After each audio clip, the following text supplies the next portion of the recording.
स्वागत। नमस्ते। फैसला आप पर में आप सबका एक बार फिर से स्वागत है। कहते हैं जिस समाज में एक अच्छा नेता नहीं होता उस समाज के प्रोग्रेस की, उसके विकास की कल्पना करना भी मूर्खता कहलाती है। आप में से कई लोगों की सोच ठीक वैसी ही होगी जैसे मेरी आज से कुछ साल पहले हुआ करती थी, that I am not interested in politics. लेकिन जरा रुकिए, सिर्फ इसलिए कि हम राजनीति में रुचि नहीं लेते इसका मतलब ये नहीं हो जाता कि राजनीति भी हम में रुचि नहीं लेगी। सच तो ये है कि हम में से कोई भी राजनीति से अछूता नहीं है और लाइफ के किसी न किसी पार्ट में हमें राजनीति का सामना करना ही पड़ता है। आपने ये कहते हुए लोगों को जरूर सुना होगा कि राजनीति एक दलदल है, पर क्या इस दलदल को साफ करना हमारी जिम्मेदारी नहीं बनती? और क्या जब अच्छे नेता चुनकर आएंगे तब भी इसे हम दलदल ही कहेंगे? नहीं ना। हमारी ये जिम्मेदारी बन जाती है कि हम एक ऐसे नेता को चुने जो विकास के कार्य करता हो और जो जनता के हितों की रक्षा करता हो। और इसे आंकना कोई मुश्किल काम नहीं है, ये सटीक तौर पे दिखाई दे जाता है कि कौन काम कर रहा है और कौन काम नहीं कर रहा है।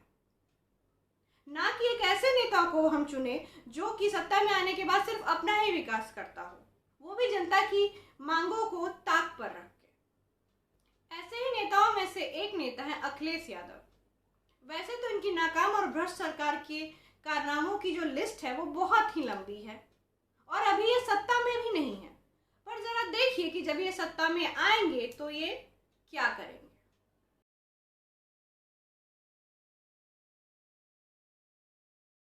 देखा आपने, ये किस खेला की बात कर रही है आप सभी को समझ में आ गया होगा। पर अगर आपको याद नहीं आ रहा तो मैं फिर से आपकी याददाश्त दुरुस्त करने के लिए आपको याद दिला दूं कि ये खेला वर्ड बंगाल में चुनाव के समय से ही बहुत पॉपुलर हो गया था, जब ममता बनर्जी ने बोला था कि खेला होबे।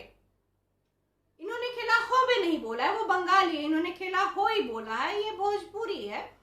तो और ये खेला वो है जो ममता बनर्जी के चुनाव जीतने के बाद से चालू हुआ और अभी तक चल ही रहा है। खेला खून का खेला, विरोधी पार्टी के समर्थकों और उसके कार्यकर्ताओं को दरिंदगी के साथ मौत के घाट उतारने का खेला, महिलाओं के साथ बलात्कार का और मारपीट का खेला, न जाने कितनी ही महिलाओं की मांग सुनी करने का खेला, लूट खसोट का खेला, दरिंदगी का खेला, हैवानियत का। और ये खेला किसी जाति विशेष को टारगेट करके इतना परेशान करने का कि वो उस जगह को छोड़ के भाग जाए। कुल मिला के ये खेला खून का है, इतनी सी बात आपकी समझ में आ ही चुकी होगी। आए दिन सोशल मीडिया पे ऐसी वीडियोस आती ही रहती है और आपकी आंखों के सामने से एक वीडियो तो ऐसी गुजरी ही होगी जिसमें कोई इंसान खून से लथपथ होके लहूलुहान होकर चीख पुकार करता हुआ अपने घर वालों की जान बचाने की गुहार लगा रहा होता है। पर उनकी सुनने वाला कोई नहीं है बंगाल में, क्योंकि वहाँ एक बहुत बड़े तबके ने इसी खेला करने वाली ममता दीदी को चुना है और जब रक्षक ही भक्षक बन जाए तो फिर क्या कर सकते हैं। पर ये कहाँ का नया है कि जो आपको वोट ना दे आप उसको मार देंगे, आप उसका बलात्कार करवा देंगे, आप उसका गला कटवा देंगे। अंत में मैं आपसे सिर्फ इतना ही कहना चाहता हूँ कि अगर आप चाहते हैं कि यूपी दूसरा बंगाल ना बने तो ये पार्टी जो कह रही है या यूं कह कि चेतावनी दे रही है कि अब यूपी में खेला होई, उसे तो बिल्कुल भी वोट ना दें। आगे आप खुद समझदार हैं।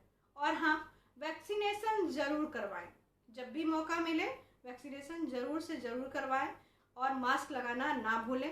अपना और अपने अपनों का ख्याल रखें। जय हिंद, वंदे मातरम।